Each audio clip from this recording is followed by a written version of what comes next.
नमस्ते दोस्तों, मैं doctor Manoj Gumber, consultant nephrologist एवं ट्रांसप्लांट फिजिशियन।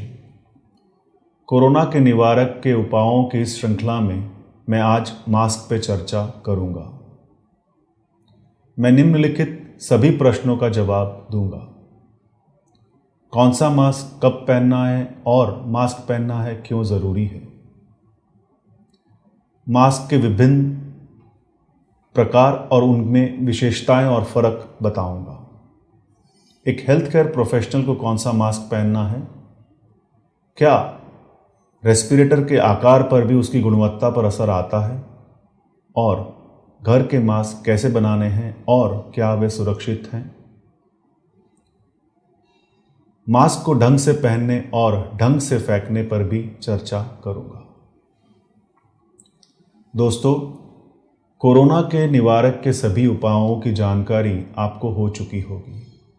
इसमें सोशल डिस्टेंसिंग सबसे महत्वपूर्ण है, पर वह अकेला काफ़ी नहीं है। हमें निवारक के सभी उपायों का पालन करना होगा, तभी हम भारत को कोरोना मुक्त कर पाएंगे। सबसे पहला सवाल, ये मास्क पहनना ही क्यों है। तो इसका सवाल और जवाब दोनों ही इसके फैलने के तरीके में छुपा हुआ है। ये एक इंसान से दूसरे इंसान में ड्रॉपलेट्स के रूप में फैलता है, और यदि दोनों ही इंसानों ने अगर मास्क पहना हो तो इसे फैलने की इसकी क्षमता काफ़ी कम हो जाएगी और हम कोरोना से मुक्त हो पाएंगे। अगला सवाल है, हम जब बाहर जाते हैं घर से तो हमें लगातार मास्क क्यों पहनना है। दोस्तों, हम इस महामारी के तीसरे स्तर में हैं, जहां किस इंसान को कोरोना है और किस को नहीं है हमें नहीं पता है। 70 से 80% लोग जिनको कोरोना है उनमें कोई लक्षण नहीं होते हैं, और जिन्हें लक्षण आते हैं और आने से 3 दिन पूर्व वे भारी मात्रा में वायरस अपने मुंह और नाक से बाहर निकालते हैं। इसलिए हमें अगर इस कोरोना वायरस से बचना है तो हमें मास्क पब्लिक में लगाना ही चाहिए। अब आप ये पूछेंगे कि हम सोशल डिस्टेंसिंग मेंटेन तो कर रहे हैं, हम बनाए रखे हैं 2 मीटर की दूरी, फिर भी हमें मास्क पहनना है। तो इसका जवाब है हाँ, क्योंकि जब हम बोलते हैं तो कण हमारे मुंह से बाहर आते हैं, कण के साथ वायरस भी बाहर आता है, पर बोलने वाले जो कण होते हैं वो 1.5 मीटर से ज़्यादा दूर नहीं जाते हैं। लेकिन जब हम खांसते हैं या छींकते हैं तो ये कण 2 मीटर से ज़्यादा और 6 मीटर तक भी जा सकते हैं। और जब हम बात करते हैं, छींकते हैं या खांसते हैं तो ड्रॉपलेट्स के साथ एरोजल्स भी बाहर आते हैं। ये एरोजल 10 मीटर तक जा सकते हैं और हवा में तो ये करीब 3 घंटे तक रह सकते हैं। इसलिए दोस्तों, सोशल डिस्टेंसिंग के साथ भी मास्क पहनना बहुत ज़रूरी है। मेरा अगला सवाल है, हेल्थ केयर प्रोफेशनल्स को एरोजल्स से क्यों डरना चाहिए। एरोजल्स एंडोट्रेकियल इंट्यूबेशन, एक्सट्यूबेशन, बाइपेप, ब्रोंकोस्कोपी और अपर जीआई के दौरान बनते हैं। ये प्रोसीजर्स जब करते हैं तब डॉक्टर्स और हेल्थ केयर प्रोफेशनल मरीज के मुंह और नाक के काफ़ी करीब होते हैं। ये प्रोसीजर्स अक्सर काफ़ी बीमार व्यक्ति में किए जाते हैं, और ये व्यक्ति को अगर कोविड है तो वह काफ़ी भारी मात्रा में मुंह से और नाक से वायरस बाहर निकाल रहा होता है। इसलिए डॉक्टर्स और हेल्थ केयर प्रोफेशनल्स को इन प्रोसीजर में काफ़ी संभावना होती है कि वो कोविड के या कोरोना वायरस से पीड़ित हो जाएं। डॉक्टर्स और हेल्थ केयर प्रोफेशनल्स को अपने काम की वजह से बार बार इस वायरस से संपर्क होता है, और जो वायरस की मात्रा होती है वो भी काफ़ी ज़्यादा होती है, और जो भी एरोजल्स बनती हैं, जो भी प्रोसीजर्स में एरोजल बनते हैं उसमें ड्रॉपलेट भी बनते हैं। इसलिए डॉक्टर्स को बार बार और काफ़ी भारी मात्रा में कोरोना वायरस का सामना करना पड़ता है। इसीलिए उनमें ये कोविड इन्फेक्शन होने की संभावना भी होती है और उनके कॉम्प्लिकेशंस भी ज़्यादा होने की संभावना होती है। अब मैं विभिन्न प्रकार के मास्क के बारे में चर्चा करूँगा। रेस्पिरेटर एक टाइट फिटिंग मास्क है जो कि एक मुंह और नाक को सील कर देता है। ये दो प्रकार में होते हैं, वाल्व वाले और नॉन वाल्व वाले। नॉन वाल्व वाले दोहरी सुरक्षा देते हैं। ये बाहर से अंदर आने वाली हवाओं को भी शुद्ध करते हैं और मुंह से निकले हुए हवाओं को भी ये शुद्ध करके ही बाहर मास्क के थ्रू जाने देते हैं। ये रेस्पिरेटर्स 3 प्रकार के होते हैं, डिस्पोजेबल, हाफ मास्क और फुल मास्क। जो हम रूटीनली देखते हैं N95 मास्क, वह एक डिस्पोजेबल मास्क है, पर उसे सही तरह से इस्तेमाल करें तो उसे दोबारा यूज़ कर सकते हैं। हाफ फेस मास्क और full face mask health care professionals को ही इस्तेमाल करना चाहिए। ये दोनों मास्क में ये फ़ायदा रहता है कि ये पहनने में काफ़ी आरामदायक होते हैं और अक्सर जब डॉक्टर्स प्रोसीजर करते हैं तो मास्क के साथ एक फेस शील्ड भी लगाते हैं और इसमें धुंधलापन आ जाता है प्रोसीजर्स करते वक्त और डॉक्टर्स को कठिनाई होती है।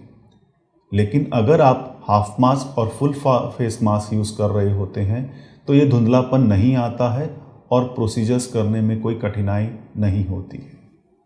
रेस्पिरेटर्स को उनकी गुणवत्ता के हिसाब से स्तर दिए गए हैं। N95, N99 और N100 ये अमेरिका के स्तर हैं। यूरोप में 2 प्रकार के स्तर इस्तेमाल करते हैं, FFP1, 2 and 3 और P1, P2 और P3। चाइना में इसे KN सीरीज़ यानी कि जो N95 चाइना का है उसे KN95 कहा जाता है। मास्क का स्तर उसकी गुणवत्ता पर निर्भर करता है और गुणवत्ता 0.3 माइक्रोन के कण को कितनी आसानी से फिल्टर कर पाते हैं उस पे ऊपर गुणवत्ता निर्भर करती है। जैसे कि N95 मास्क कम से कम 95% कण जो कि 0.3 माइक्रोन से ज़्यादा हैं उसको फिल्टर करता है। इसी तरह FFP1 80% फिल्टर करता है। N95 जो है वो FFP2 या P2 के बराबर है, N99 जो है FFP3 के बराबर है, N100 जो है वो P3 के बराबर है और KN95 जो है वो N95 के समान माना जाता है।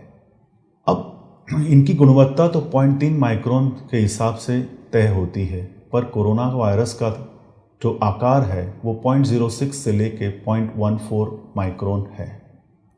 तो क्या ये मास्क कोरोना वायरस के खिलाफ काम कर सकते हैं?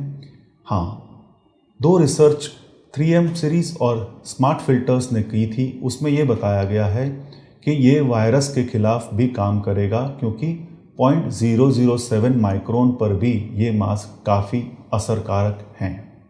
अब मेरे पास N95 मास्क है तो क्या मुझे N100 लेना चाहिए? तो इसका जवाब है ना, क्योंकि गुणवत्ता का जो स्तर है वो कम से कम लिखा जाता है। जैसे कि N95 मास्क है तो वह कम से कम 95% 0.3 माइक्रोन के खिलाफ फिल्टर करते हैं, लेकिन अगर देखा जाए जब इस्तेमाल करते हैं तो कम से कम 99% पार्टिकल्स या कण फिल्टर हो जाते हैं। इसलिए N95 लगभग N100 के बराबर ही साबित होता है।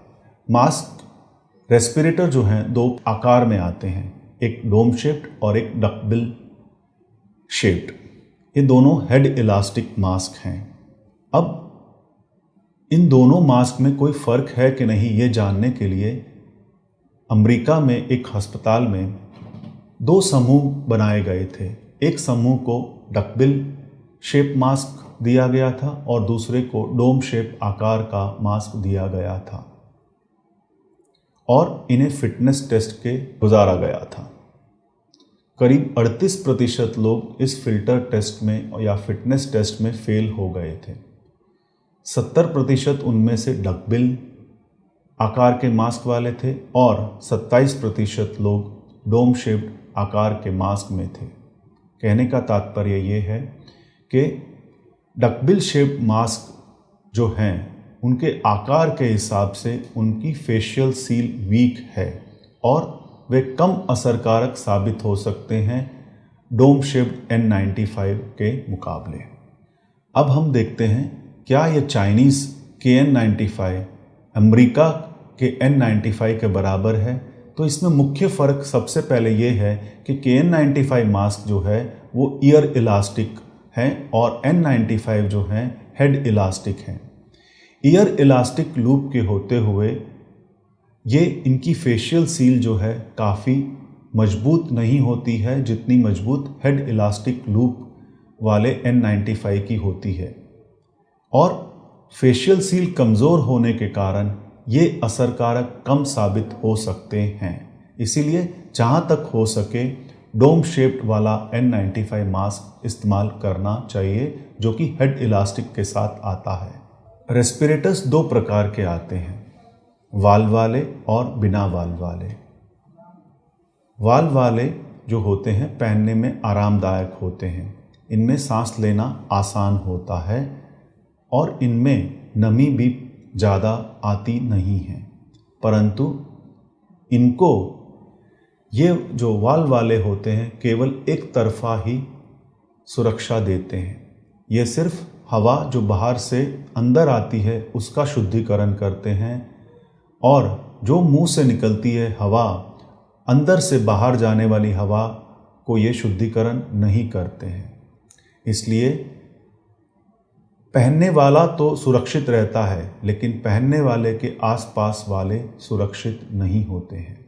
इसलिए कोविड के मरीज़ और हेल्थ केयर प्रोफेशनल्स को वाल्व वाले मास्क नहीं पहनने चाहिए। अगर आपके पास वाल्व वाले मास्क हैं और आप इस्तेमाल करना चाहते हैं तो बेहतर ये है कि वाल्व वाले मास्क या रेस्पिरेटर के ऊपर आप एक ट्रिपल सर्जिकल मास्क या घर का बना हुआ मास्क पहनें ताकि कुछ हद तक आपके मुंह से निकली हुई हवा शुद्धिकरण हो सके और आसपास वालों को तकलीफ ना हो। नॉन वाल्व वाले रेस्पिरेटर को सर्जिकल मास्क नहीं माना जाता है, यहाँ तक कि जो हम रूटीनली इस्तेमाल करते हैं डोम शेप्ड N95 8210 को भी सर्जिकल मास्क सिर्फ कोरोना के खिलाफ माना गया है। क्लासिकल सर्जिकल 3M मॉडल 1860 और मॉडल 1870 प्लस ही हैं। अब आप मेरे से ये पूछेंगे क्या रेस्पिरेटर जीव रक्षक हैं? तो इसका जवाब हाँ भी हो सकता है और ना भी। हाँ, अगर आप इसे अच्छे से पहनते हैं और इसको पहनने के बाद आप निवारक के सभी उपाय लेते हैं तो आपको ये सुरक्षा प्रदान करेगा। लेकिन अगर आपने अपने मुंह के आकार के हिसाब से ये छोटा बड़ा पहना तो आप बिना शुद्धिकरण के हवा अंदर बाहर हो सकती है और इसे पहनने के बाद अगर आप बार बार छू लेते हैं तब भी इसकी सुरक्षा में कमी आ सकती है। अगर आप ये मान लेते हैं कि आपने एक बेहतरीन मास्क पहना है और आप कोई भी जोखिम ले सकते हैं और निवारक के दूसरे उपायों का पालन ना भी करें तो भी सुरक्षित हैं, तो ये गलत साबित हो सकता है। अगला सवाल है, अगर मेरे मुंह पे दाढ़ी है तो मुझे दाढ़ी निकाल देनी चाहिए? तो इसका जवाब है हाँ, क्योंकि अगर आपके चेहरे पर बाल हैं तो जब आप मास्क पहनते हैं तो हवा बिना शुद्धिकरण के अंदर बाहर हो सकती है और कोई भी मास्क की सुरक्षा में कमी आ सकती है। अब हम ट्रिपल लेयर सर्जिकल मास्क की चर्चा करेंगे। ये मास्क एक तरफा प्रोटेक्शन देने के लिए बनाया गया है, पर ऐसा नहीं है। ये दोहरी सुरक्षा देता ही है। हवा जो अंदर आती है उसको भी सुरक्षा करता है और जो आपके मुंह से निकलती है उसकी भी सुरक्षा करता है। ये आमतौर पर हेल्थ केयर प्रोफेशनल और डॉक्टर्स प्रोसीजर या सर्जरी के दरमियान पहनते हैं ताकि उनके मुंह से निकले हुए कण मरीज के तरफ ना जाएं और वे सुरक्षित रहे। इसे ट्रिपल लेयर सर्जिकल मास्क इसलिए कहा गया है क्योंकि ये 3 परत से बना हुआ है। 2 परतें इसकी बिना बुने हुए कपड़े की और 1 परत में मेल्ट ब्लोन लेयर होता है। ये मेल्ट ब्लोन लेयर ही इसे फिल्टर करने की क्षमता प्रदान करता है। तो दोस्तों, जब भी आप अगली बार कोई नया सर्जिकल मास्क खरीदते हैं तो ये मेल्ट ब्लोन लेयर चेक कर लें। इसकी चौड़ाई, इसका मोटापापन और इसका होना या ना होना चेक कर लें, क्योंकि बिना इसके ट्रिपल लेयर सर्जिकल मास्क की सुरक्षा में काफ़ी कमी आ जाएगी। अब हम ट्रिपल सर्जिकल मास्क को N95 की तुलना में देखते हैं। N95 और N100 एक बेहतरीन मास्क हैं और ट्रिपल लेयर सर्जिकल मास्क बनाया तो एक तरफा सुरक्षा के लिए ही है। तो क्या ये हमें कोरोना वायरस के खिलाफ सुरक्षा प्रदान करेगा? इसका जवाब ढूंढते हैं। कोरोना वायरस और इन्फ्लुएंजा वायरस के आकार में कोई फर्क नहीं है और इनके फैलने में भी समानता है। इसलिए जो भी मास्क इन्फ्लुएंजा वायरस के खिलाफ काम करेगा, सुरक्षा प्रदान करेगा, वह कोरोना वायरस के खिलाफ भी काम करेगा ही। आप अभी तक ट्रिपल लेयर सर्जिकल मास्क जो है इन्फ्लुएंजा वायरस के खिलाफ ही चेक किया गया है। इसे काफ़ी सारी स्टडीज़ की गई हैं। इनमें से 2 स्टडी ऐसी हैं जिसमें हेल्थ केयर प्रोफेशनल्स के 2 समूह बना दिए गए थे। एक समूह को N95 मास्क पहनाया गया था और दूसरे समूह को ट्रिपल लेयर सर्जिकल मास्क पहनाया गया था। और स्टडी के अंत में ये पाया गया कि जो इन्फ्लुएंजा होने के चांसेस हैं हेल्थ केयर प्रोफेशनल्स में, वे दोनों मास्क में समान थे। और N95 और triple layer surgical mask influenza के खिलाफ काम करता है और दोनों में सुरक्षा प्रदान करने का में कोई फ़र्क नहीं है। अब हम ट्रिपल लेयर सर्जिकल मास्क की तुलना N95 से करते हैं, पर इस बार जो कण हैं वो 0.007 माइक्रोन है और इसमें यह भी पाया गया कि triple layer surgical mask 0.007 micron के खिलाफ भी काम करता है और जब इसकी तुलना N95 से की जाती है तो केवल 15% ये कम सुरक्षित साबित होता है। अब एक और स्टडी पे गौर करते हैं। इसका तात्पर्य, ये स्टडी का तात्पर्य था कि मास्क पहनने चाहिए इन्फ्लुएंजा जैसी बीमारियों के खिलाफ या नहीं पहनने चाहिए। इस स्टडी में 3 समूह करे गए थे। एक समूह को मास्क दिया ही नहीं गया था, एक को N95 दिया गया था और एक को ट्रिपल लेयर सर्जिकल मास्क दिया गया था। और स्टडी के अंत में ये निष्कर्ष किया गया था कि हाँ, बिना मास्क वालों को इन्फ्लुएंजा जैसी बीमारियां होने की संभावना ज़्यादा है और ट्रिपल लेयर सर्जिकल मास्क और N95 में कोई फ़र्क नहीं था और इनका इस्तेमाल करने से काफ़ी हद तक इन्फ्लुएंजा जैसी बीमारियों में कमी आई थी। अब तक हम ट्रिपल लेयर सर्जिकल मास्क की तुलना रेस्पिरेटर से कर रहे थे। अब हम घर के बने हुए मास्क की तुलना ट्रिपल लेयर सर्जिकल मास्क से करेंगे।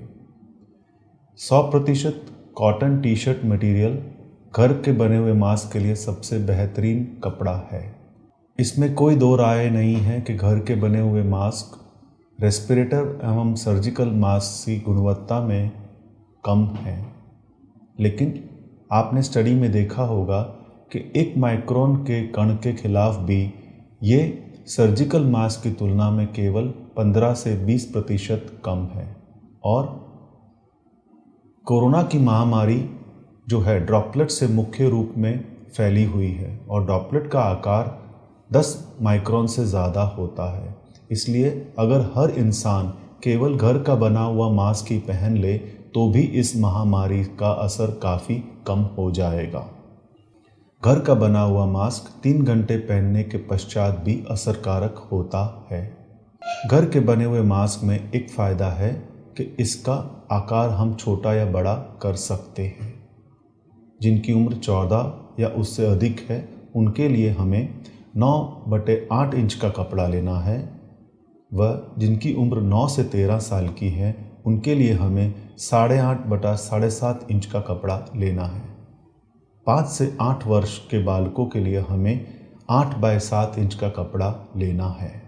घर के बने हुए मास्क का एक और भी फ़ायदा है कि इसे हम स्टेरिलाइज बड़ी आसानी से कर सकते हैं। घर के बने हुए मास्क को साबुन एवं पानी से धोएं और 5 घंटे धूप में सुखा दें तो ये स्टेरिलाइज हो जाता है। या फिर इसे प्रेशर कुकर में 10 मिनट तक उबाल लें, या फिर केवल पतीले में 15 मिनट तक उबाल लें और इसे ऐसे ही सुखा दें। अगर आप इसे केवल पानी और साबुन से धो देंगे और 5 मिनट गर्म प्रेस का इस्तेमाल कर लेंगे तब भी इसे स्टेरिलाइज कर सकते हैं। कोई भी मास्क तभी तक सुरक्षित है जब तक उसे सही ढंग से पहना और उतारा जाए। इसीलिए कोई भी मास्क को पहनने से पहले आप अपने हाथ सैनिटाइज कर लें। बेहतर है पानी और साबुन का इस्तेमाल करें या फिर 70% अल्कोहल वाले सैनिटाइज़र का इस्तेमाल करें। जब भी मास्क पहने मुंह और नाक को ढकें। मास्क को अच्छे से टाइट कर लें ताकि मास्क में और आपके मुंह में कोई गैप ना रह जाए। N95 मास्क पहनने के पश्चात इसे फिट चेक टेस्ट कर लें। मास्क अगर पहना हुआ है तो उसे बार बार ना छुएं। मास्क में अगर नमी आ जाए या वो गीला हो जाए तो उसे तुरंत बदलें। किसी भी मास्क से सुरक्षा उसे सही ढंग से पहनने, उतारने और सही ढंग से फेंकने पर निर्भर करती है। Triple layer surgical mask reusable नहीं है, दोबारा इस्तेमाल नहीं कर सकते हैं। इसलिए अगर आप अस्पताल में हैं तो इसे येलो बैग में फेंकें। यदि आप घर पर हैं और ये मास्क किसी मरीज़ ने पहना है या फिर मरीज़ के किसी निजी रिश्तेदार ने पहना है तो इसे फेंकने से पहले ऑर्डिनरी ब्लीच में 30 मिनट तक डुबा के रखें और उसके बाद या तो इसे जला सकते हैं या दफना सकते हैं या फिर एक प्लास्टिक के बैग में डाल के इसे फेंका जा सकता है। अब फिर से एक प्रश्न आता है, क्या वाकई में ही मास्क पहनना है? तो मेरा जवाब है दोस्तों हाँ, क्योंकि अगर आप सोशल डिस्टेंसिंग बनाए रखेंगे और मास्क पहन लेंगे तो इस महामारी का असर 50% हो सकता है। मैं तो कहता हूं दोस्तों, हमें ना केवल ये 2 निवारक के सभी उपायों का इस्तेमाल करना चाहिए ताकि जल्द से जल्द हम इस महामारी से छुटकारा पा सकें। दोस्तों, वक्त आ गया है टेक होम मैसेज का। निवारक के सभी उपाय महत्वपूर्ण हैं, पर सबसे महत्वपूर्ण है सोशल डिस्टेंसिंग बनाए रखना और सोशल डिस्टेंसिंग बनाए रखने के बावजूद भी मास्क पहनना ज़रूरी है। जब भी मास्क पहने दूसरे सभी निवारक के उपायों का इस्तेमाल करें। मास्क आपको कोरोना वायरस से बचाता है, बचाएगा। जहाँ तक हो सके डकबिल शेप्ड मास्क का इस्तेमाल ना करें। अगर आपका N95 मास्क आपके मुंह के हिसाब से छोटा या बड़ा है तो ये एक अच्छे से फिट सर्जिकल मास्क से कमज़ोर साबित हो सकता है। कोविड का मरीज ट्रिपल लेयर सर्जिकल मास्क पहने काफ़ी है। यदि दोस्तों अगर आप N95 मास्क को पहनना, उतारना और उसे दोबारा इस्तेमाल करना चाहते हैं और समझना चाहते हैं किस तरह किया जाए तो इन लिंक में से आप क्लिक करें। मैं डॉक्टर शीतल अग्रवाल, डॉक्टर आकांक्षा गुंबर, सिमरन गुंबर और आरुषि गुंबर को धन्यवाद देता हूं। इन लोगों ने मेरी इस लेक्चर सीरीज़ बनाने में काफ़ी मदद करी है। मैं ख़ास तौर पर health care workers, official, police department, technician और नर्सेस का धन्यवाद देता हूं और हर उस इंसान को धन्यवाद देता हूं जो कोरोना के खिलाफ लड़ने के लिए सभी नियमों का, सभी निवारक के उपायों का इस्तेमाल कर रहा है। दोस्तों, इस कोरोना वायरस ने काफ़ी चुनौती तो दी है, पर हम अगर सब मिलकर सभी निवारक के उपायों का इस्तेमाल करेंगे तो हम जीतेंगे। Stay safe, stay healthy, stay strong. नमस्ते।